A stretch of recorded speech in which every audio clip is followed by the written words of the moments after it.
Hi folks, ben Sercan. Hi folks, ben Ranya. Hi folks, ben de Defne. Evet arkadaşlar, geçen sefer biraz seksler üzerinden konuştuk. Bu sefer şunu soruyoruz. Peki bu sekse nasıl ulaşıyoruz? Yani o yüzden bu bölümümüzün konusu dating apps. Yani swipe right, swipe left diyoruz hocam. Başlayalım bakalım, Türkiye ve İrlanda'da farklı dating apps'ler nasıl ilerliyor?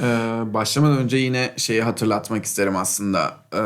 Şu anda biz University of Limerick podcast stüdyolarındayız. Bence üniversiteye her bölümde teşekkür ediyorum. Çünkü gerçekten bu ekipmanlara ulaşmak, bu ortamı şu an bizim yaptıklarımızı arkadaşlar yapabiliyor olmak podcast konusunda çok kolay bir şey değil. O yüzden üniversitemize tekrardan teşekkür ediyorum ve hop dönüyorum dating app'lere ve hepimizin en sevdiği aşamada bence bu olsa gerek. Çünkü hepimizin istisnasız kullandığı app'lerden bahsedeceğiz. Evet. Bildikleriniz vardır, belki bilmedikleriniz vardır. Bilmediklerinizi de bizim sayemizde öğrenmiş olursunuz ve umarım kullanıp hayat arkadaşınıza kavuşursunuz deyip Zuhal Topal'la evlendirme programı yapıyorum. Bir çay içelim. Evet. Evet, bildiğimiz dating app'ler nedir? Ben dating app deyince aklıma ilk gelen benim Bumble oluyor açıkçası. Defne? Ben Tinder demek istiyorum. Defne birazcık geriden takip ediyor. Ben yani aslında dating app söylemek isterim bunu ama dating app olarak görmüyorum aslında.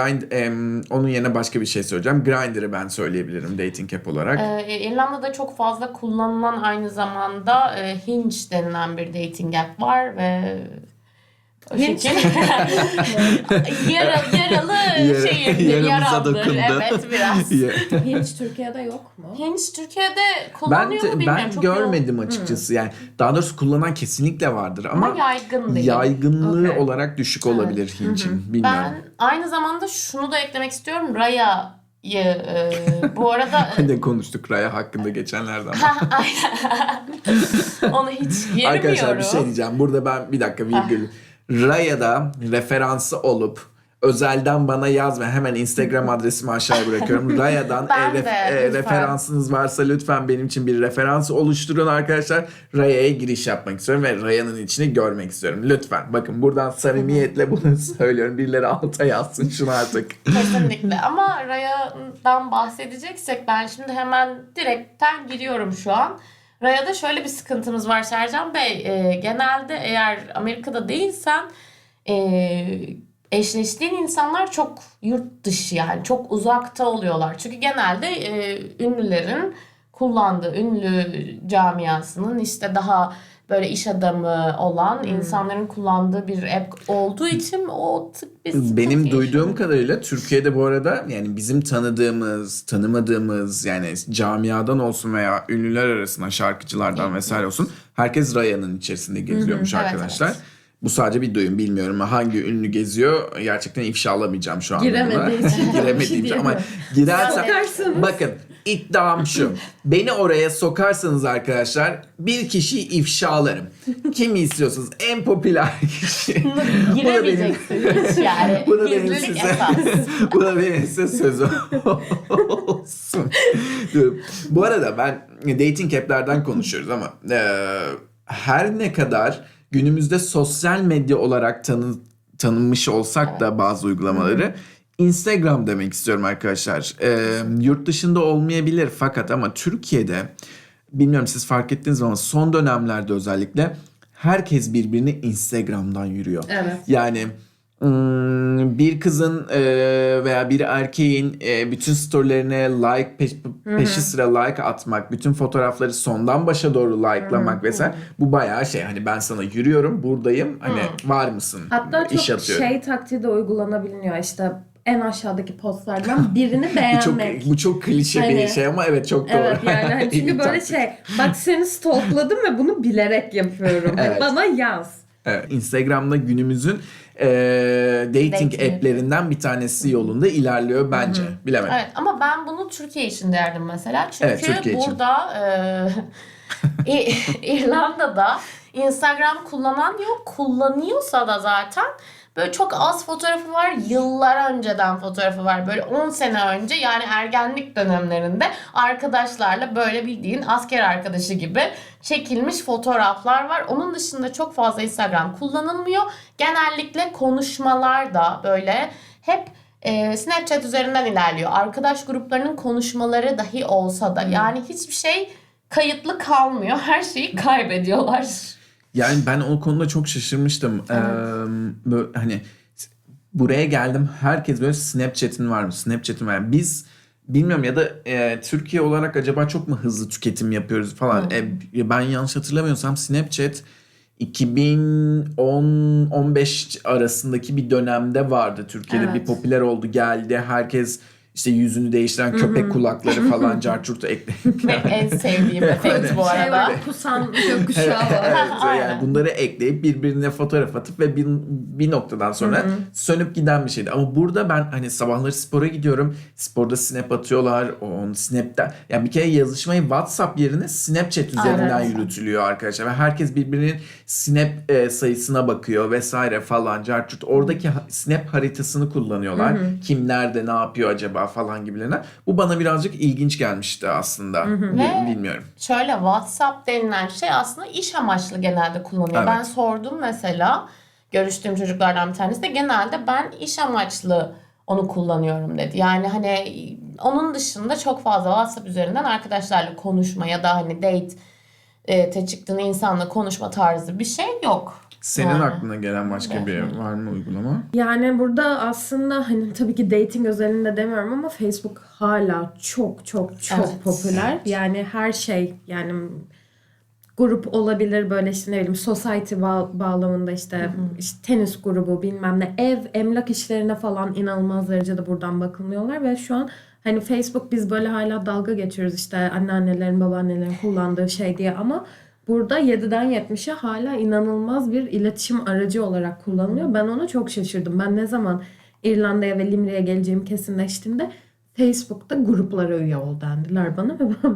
Facebook şifremi hatırlamıyorum bile. Benim Facebook'um yok arkadaşlar. Kapattım. Çok ergenceydi, yani orada kalsın. Ben şeye de girmek istiyorum aslında. Son dönemlerde birazcık böyle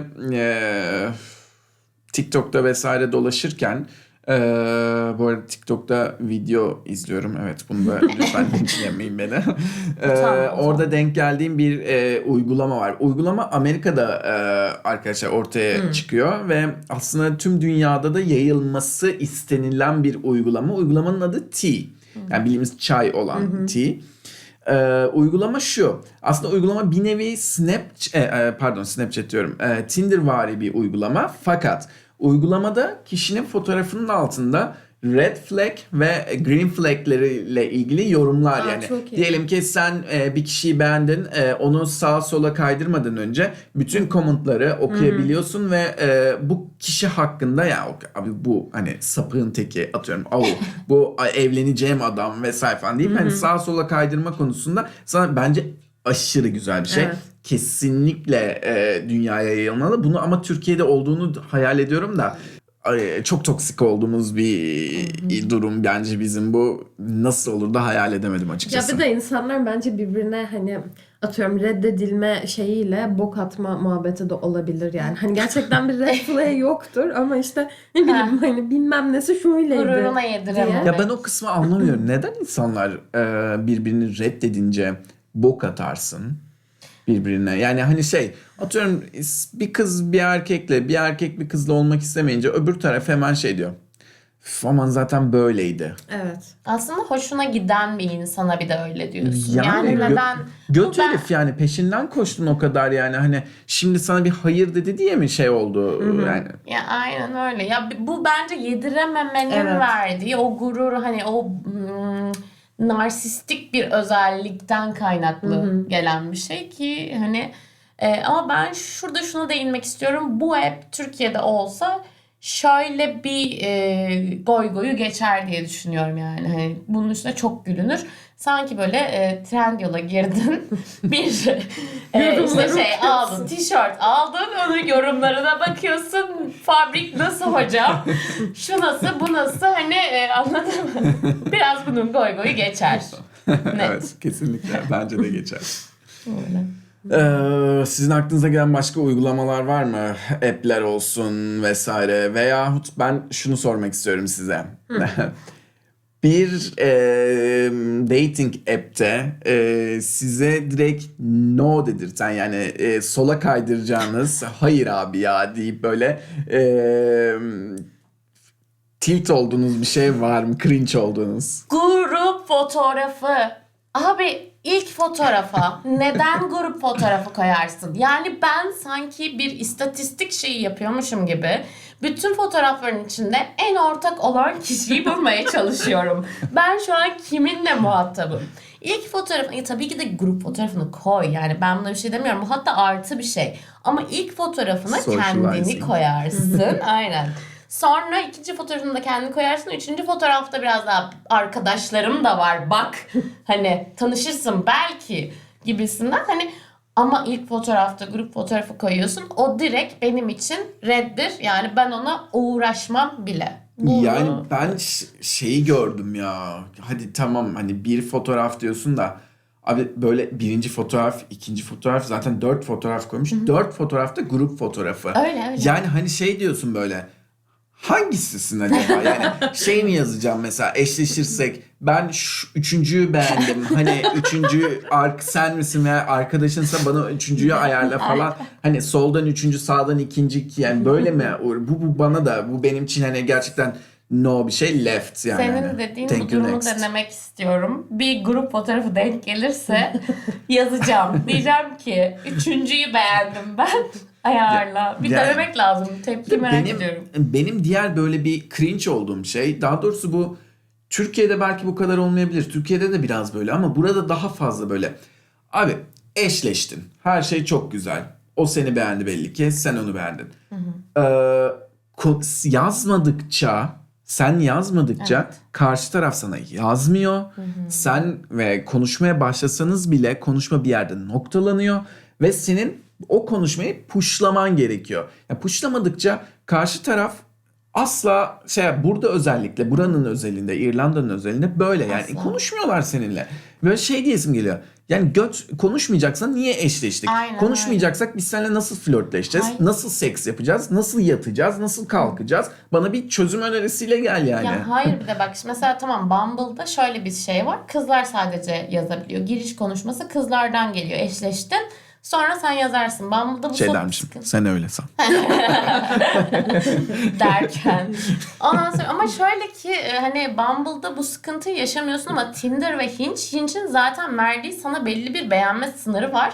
Sınırımı doldurma bari, yazmayacaksan Hadi, git yani. Bir şey diyeceğim. Hinge'in premiumu çok pahalı ya. Ben verdim para bir de. Ay ben para vermedim. Ben çok para düşündüm. verdim, kullanmıyorum. çok ikilemde kaldım. Tinder'a para verdim bak ama hani şey. Ben yani, Bumble'a da verdim. Yok, Bumble'la Hinge'e vermedim ya. Hani Bumble'da dedim, görmek istedim. Kimler beğeniyor falan. Yok. Şeyi, field'ı yani alanı bir göreyim istedim yani. Bu arada arkadaşlar bir şey diyeceğim. Bu bölümde büyük ihtimalle şey yorumları gelebilir bize. Neden Rania ve Sercan bu kadar fazla konu hakkında konuşuyor ve Defne neden bu kadar söyler? Defne'nin uzun bir ilişkisi var. Tabii ki de doğal olarak dating app'lerde çok fazla vakit geçirmedi ve geçirmiyor da Ben şu anda. hiç indirmedim bu arada. Nasıl tanıştınız? Nereden tanıştınız? Yani ortak tanıdık bir ortamdan tanıştık. Zaten uzun ilişkiler bak Böyle böyle oluyor. tanışınca uzun ilişki oluyor.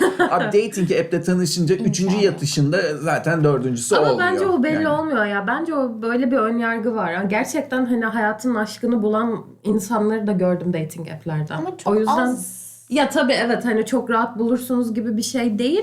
İnsanların giriş açısı da, bakış açısı da biraz daha farklı olabiliyor.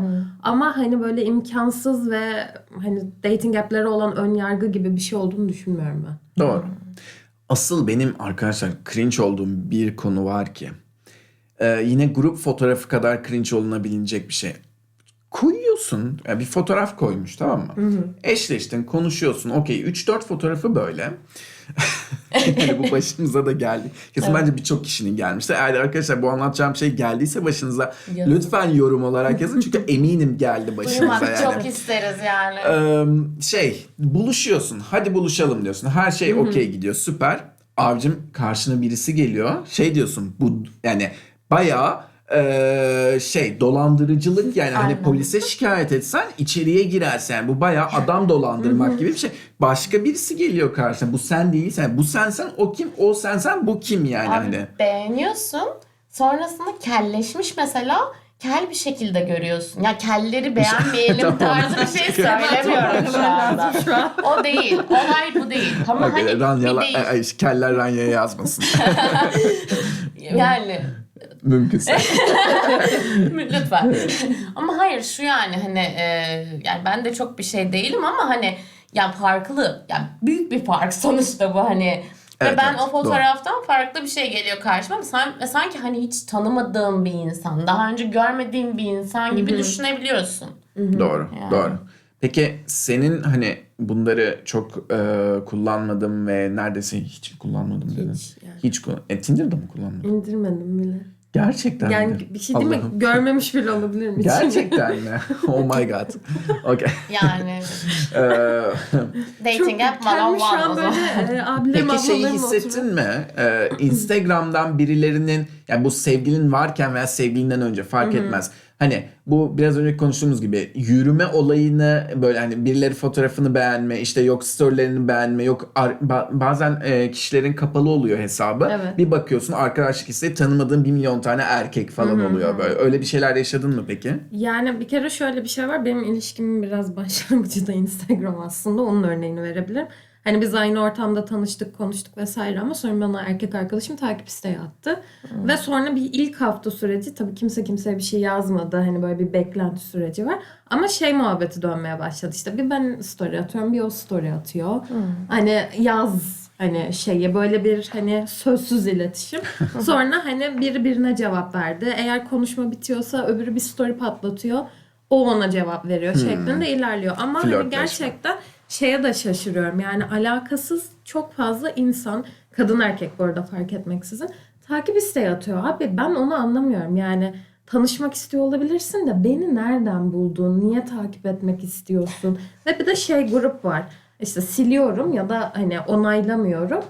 Geri çekip bir daha. Evet, evet. Devam böyle şeklinde. ısrarcılık. Bırak yani hani. Hayırı anlamama durumu. Evet. Evet. Maalesef. Ya da belki bir egosu. Ay görmedi herhalde. Normalde kabul edecek. Görüyoruz. Bir daha atayım. Yani aslında şey kısmına kadar okeyim. Dediğim gibi ben de aynı şeyi yaptım. Bence herkes aynı şey yapıyor olabilir. Son fotoğraftan başlayıp böyle eskilerden bir iki tane beğeni atıp eğer o da sana karşı dönüş bir beğeni fotoğrafı Tabii. atıyorsa sen şey yapıyorsun, ha okey tamam. O zaman belki bir arkadaşlık isteği gönderilebilir. Ama onun dışında Evet. neden? Bir de hani Why? şeyler de var. Bunun üstüne çıkıyorum biraz. Bütün hikayelerini izleyip bütün hikayelerini beğenme durumu da var. Yani bütün feed o şeyle doluyor yani gereksiz bir şekilde. Sinir oluyorum. Direkt engeli basıyorum kanka. Tat kaçırıcı. Evet, birazcık tat kaçırıcı ama yani açıkçası ben çok eğlendiğim dating app'ler oldu yani hani böyle komik buldum, yani cringe buldum, dalga geçtiğim, güldüm. Yani hangisi favorim peki? Ben onu sormak istiyorum sana. Gibi düşün. Yeni başlayanlar için açacağım için değil de. Ranya burada arkadaşlar. Önümüzdeki hafta eğer podcast'te 2 kişi görürseniz bilin ki Ranya ölmüştür. Bana bir öneride bulunmak. Hani ben hani giriş 101 dersi gibi. Ben hiçbir şey bilmiyorum. By the Öyle way, Bumble. Net Bumble. bence Tinder. Ben Bumble derim. Ben Neden? Tinder derim. Biliyor musun? Çünkü şöyle bazı insanların yazmasını ya tabii ki de eşleştim falan da hani Tinder'da çok fazla beklediklerini biliyorum ben. Eşleştin ama sonrasında hani ben onun yazmasını bekliyorum çünkü diğer türlü ben Bumble'ı kullanırım yani. Hani sen yaz abi burada da. Hani ama Bumble'da sen direkt rahat bir şekilde yazıyorsun. Ve bence hani karşılıklı iletişim de bir tık daha böyle merak üzerine ilerliyor. Tinder biraz daha sanki gerçekten hani cinsellik üzerine kurulmuş bir app gibi şu an benim bakış açımda. Yani ben birazcık klasikçiyim galiba. Oldies but goldies şeklinde ilerliyorum. O yüzden benim için hani Tinder forever şeklinde devam edebilirim. Peki Defne Hanım, sizin dating app'lere yani hiç kullanmadın ama şu anda hani kullanmasan bile bir bakış Merak açın ettiğin hani. mesela. Evet. Hani sevgilim olmasa ilk herhalde duyduğum şunu yüklemek isterdim dediğim bir app var mı? Buna belki Hinge'i söyleyebilirim. Ya çünkü Neden? Hinge bu arada mi? Bu işte kodları olan bana gösterdiğiniz. Evet bu kadar şeyim? Evet. Hinge'de şöyle kod. Sevgilim Evet, sağ olsun. Hinge'de kod yani hani yorum yapabiliyorsun fotoğrafına. Yorum yapıyorsun ve hani geri dönüş olarak aslında daha çok konu başlatıcı olan bir app denilebilir. Ama Hinge'in bence kullanan kesimini ben çok beğenmedim açıkçası. Yani ben tamamen hani bir yabancı olarak bu konuya estetik açıdan Hinge'i daha çok beğendim ve bence kişiliği biraz daha yansıttığını Evet, yaptım. kesinlikle. O yüzden hani Hinge diyebilirim. Ya daha çok ilgimi çekti açıkçası. Bakış açısı konusunda da hani böyle ne pozitif ne negatif bir bakış açım var açıkçası. Daha eski yıllarda hani bunun tamamen cinselliğe yönelik tek gecelik hani herkesin takılmak için bulunduğu bir ortam olduğunu düşünüyordum. Ama sonra onunla da bakış açım değişti ve hani gerçekten dating app'ten tanışıp sevgili olan bir sürü çevremde arkadaşım oldu. Aynen. Yani o bence de biraz insanların hani bu konuda bilinçlenmesi ve hani çağın bayağı sosyal medya üzerine teknolojiye yönelmesiyle. Ya ben şeyi hatırlıyorum mesela bizim büyük ihtimalle arkadaşlar bu podcast'te dinlediğiniz giriş introdaki müziği yapan arkadaşım çok yakın arkadaşım benim ve biz bir gün evde otururken gayet ya Bumble ya Tinder tam hatırlamıyorum şu anki sevgilisiyle eşleştiler ve o zaman ritüeli koydular işte Merkür gerilmesi var şu tarihe kadar buluşmamamız gerekiyor. Şu tarihten sonra buluşmamız lazım deyip ve gerçekten hani bir ara bekliyorlardı sonra dayanamadılar beklemeyi diye biliyorum ben. Tam hikayeyi net olarak bilmesem de. Ve şu anda sevgililer ve mutlular yani hani umarım devam ederler. Çok tatlılar. Ama evet başta böyle bir cinsellik yönünde ilerlemiş olsa da uzun vadede sevgililerinde olduğu dating app'leri Aynen. biliyoruz diyorum ve yavaş yavaş bu bölümümüzün sonuna doğru geliyorum. Tekrar arkadaşlar ben belirtmek istiyorum.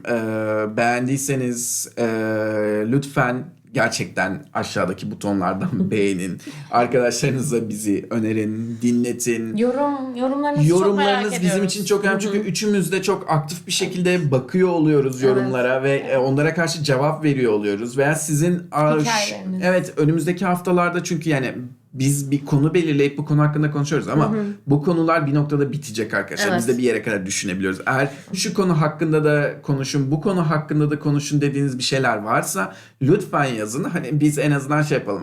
Evet hatta isminizi verebiliriz isterseniz. Yani bu kişi bu konu hakkında konuşmamızı istemiş de ne düşünüyorsunuz vesaire gibilerinden daha interaktif bir şekilde yapabiliriz.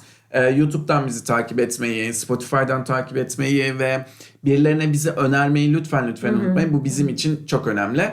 Ben teşekkür ediyorum ve bye Bye folks folks. diyorum. Görüşmek üzere haftaya.